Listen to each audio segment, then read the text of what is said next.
Hello guys, my name is Ashish Kushwa and it's a part 5th of prepositions. Today in this video I will teach you since, for and during.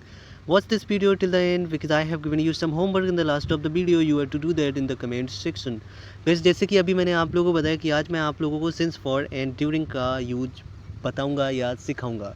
तो guys सबसे पहले मैं आप लोगों को बता देता हूँ फॉर का यूज़। तो फॉर का यूज़ हम लोग कहाँ पे करते हैं वो मैं आप लोगों को बता देता हूँ। तो फॉर का यूज़ हम लोग करते हैं के लिए यानी कि जिन भी हिंदी सेंटेंसेस में के लिए शब्द लगा होगा वहाँ पे हम फॉर का यूज करेंगे।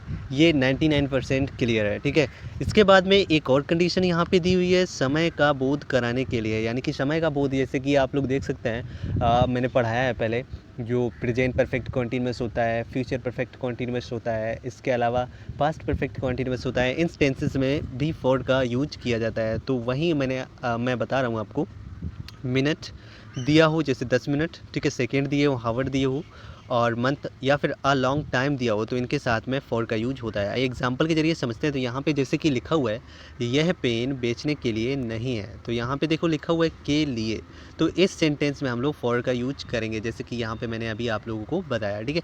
तो अब इस सेंटेंस को जब हम बनाएंगे तो this pen is not for sale, तो यहाँ पे देखो फॉर लग गया है। तो अब आप समझ गए होंगे। इसके बाद में दूसरा एग्जाम्पल समझते हैं। तो यहाँ पे लिखा है वह मुंबई में 10 दिन रुका, ठीक है। तो यहाँ पे देखिए समय का बोध करा रहा है 10 दिन, ठीक। तो he stood in Mumbai for 10 days. अब आप लोग सोच रहे होंगे कि सिंस या फॉर तो लगता है सिर्फ और सिर्फ present perfect continuous, past perfect continuous और फ्यूचर परफेक्ट कॉन्टिन्यूअस में, बट ऐसा नहीं है। जहाँ पे भी समय का बोध होगा उन टेंसेज में भी सिंस या फॉर का यूज किया जा सकता है, जैसे कि ये एक एग्जाम्पल दिया हुआ है, ठीक है। इसके बाद में नेक्स्ट एग्जाम्पल समझते हैं। तो यहाँ पे लिखा हुआ है वह 4 दिन से गाना गा रहा था, तो इसको हम बनाएंगे he had been singing a song for 10 days. तो यहाँ पे फॉर 10 डेज लगा हुआ है, ठीक है।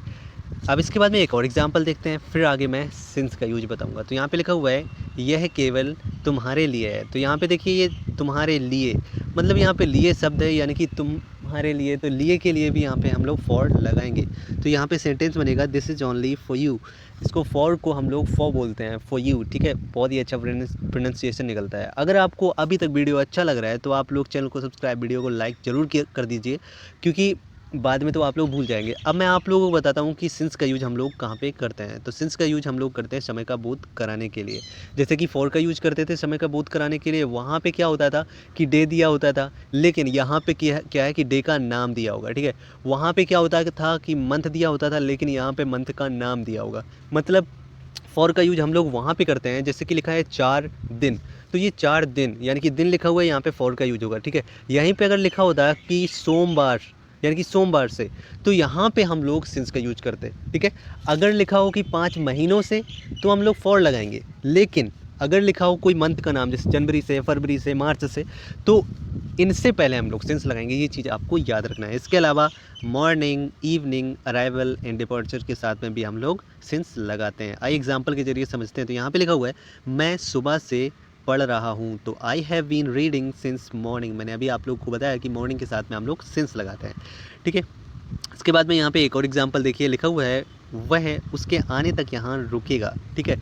अब मैंने अभी आप लोगों को बताया था कि अराइवल के साथ में भी हम लोग सिंस लगाते हैं, तो he will stay here since his arrival, ठीक है। इसके बाद में अब हम लोग समझते हैं ड्यूरिंग के बारे में। ड्यूरिंग का यूज हम लोग करते हैं के दौरान, यानी किसी समय के दौरान अगर कोई बात हुई हो या फिर निश्चित समय के लिए, तो यहाँ पे हम लोग इनके साथ में इन दोनों के साथ में हम लोग ड्यूरिंग का यूज करते हैं। अब यहाँ पे देखिए हम मनाली छुट्टियों में आएंगे, मैं किसी से कह रहा हूँ कि हम मनाली छुट्टियों में आएंगे, तो यहाँ पे देखिए क्या है कि छुट्टियों का एक दौरान है, मतलब छुट्टियों का एक सेशन है, मतलब छुट्टियों के दौरान, ठीक है। तो इसीलिए यहाँ पे ड्यूरिंग लगा हुआ है। जब भी दौरान शब्द आएगा वहाँ पे ड्यूरिंग लगेगा। तो we shall come Manali during vacation, तो ऐसे हम लोग सेंटेंस को बनाएंगे।